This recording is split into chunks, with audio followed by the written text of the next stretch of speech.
छौड़ी पाँच पाँच होबो कैटेन गे, बिना तेल के ज्यादा बौला लटेन गे। कैसन रे छोड़ा रे, तोरा ना बुझाई हो, बाल्टी लेके हम खड़ा भेलिए, तू नहाई जे चला। हे गे ज्यादा बको मत, तोरा नहीं पता कि आज हमरा पर बरतुहार आ रहा है। तोरा पर तब 5 साल से बर तू हरा रहा, जल्दी हटबे की मरियो उतना सालवा से। अच्छा हंसो हिंगे, हंस ले, लेकिन याद रखिए हंसले घर बसो है। मैया गे मैया, की रे काहेला ते हल्ला कर रहली? जल्दी से तैयार होके जाई ना, कुटुमा आ गेलखिन। आगे तो पहनिए की जे सटवा में रनवा करके धैलिए, लगो कोई झमका के चल दलके। आओ हमें पहन लिया हो। देखी देखी इनखा आई जी तो बरतूरा लड़कावक देखे ले कि लड़कावक बप्पे देखे ले हा। अरे तक काहेला दोनों अपने में लड़ रहले हैं? अरे जाई ना, दूसर का सटो पहन के चल जो। हाँ बउआ बताइए, कौन सा जॉब कर रहे हैं?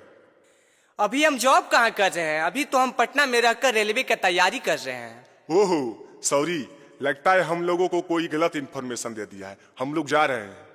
ए जी जा रहा लो तो नाश्तावा के पैसा दे के जा, सब आबू खा खा के चल जाए, घूर के तो कोई अबे नहीं करो है। गे मैया की रे लगो हमर सदिया इहो साल नहीं होता की।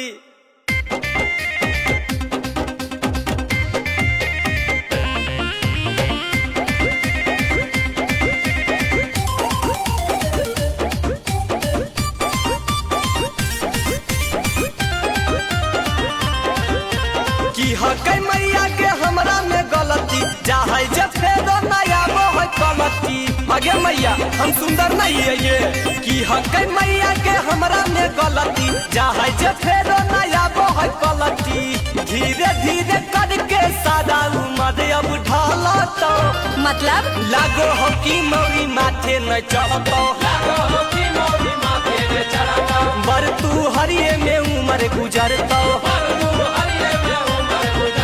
अब लोगों हमनियो सबके धरना पर बैठे पड़ता हो। चल नौजवान का यही है नारा, नौकरी दो या छोकरी दो, नौजवान का यही है नारा। नौकरी दो या छोकरी दो। आइए हम हैं अंजलि भारती महक इंटरटेनमेंट से कैमरामैन नीरज के साथ। जैसा कि आप देख रहे हैं यहाँ पे नौजवानों लोग धरना पे बैठे हुए हैं। आइए जानते हैं इनकी क्या समस्या है, कहिए क्या परेशानी है। हेलो हेलो, हाँ बोलिए ना, सरकार सुन रही है। नहीं भाई नहीं, हम रिक्स नहीं लेबो, उधर से बोलिए ना, रहला हम इधर से बोल दिए। वाह अच्छा प्रॉब्लम क्या है, प्रॉब्लम बताइए। हाँ सुनिए, नौकरी के भारती निकालिए नीतीश चाचा, नौकरी के भारती निकालिए नीतीश चाचा। खोजेली दुल्हा सारा कारी, सारी लड़की कुंवारी, खोजेली दुल्हा सारा कारी, सारी लड़की कुंवारी। अच्छा तो ये दिक्कत है। हाँ यही दिक्कत है। बात सुनेगा जो बताओ करी दो, नौकरी तो नहीं तो छोकरी दो, अरे नौकरी दो नहीं तो छोकरी दो, अरे नौकरी तो नहीं तो छोकरी दो। अरे नौकरी दो नहीं तो छोकरी दो। अच्छा तो अब समझ में आया कि आप लोगों का शादी क्यों नहीं होता है, दहेज में गाड़ी या पैसा मांगते हैं, फ्री में करना चाहिए। अच्छा तो आप कीजिएगा फ्री में, हम करने के लिए तैयार हैं। अरे मेरा कहने का मतलब वो नहीं, आप तो हमारे ही पीछे पड़ गए। देखिए आप भी पीछे हट गए, काहे कि हम बेरोजगार हैं ना।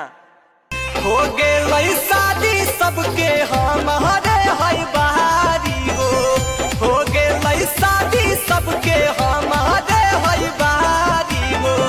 देदा चपरासियों में नौकरी सारा कहारी हो, देदा चपरासियों में नौकरी सारा कारी हो। अच्छा तो रोइए नहीं।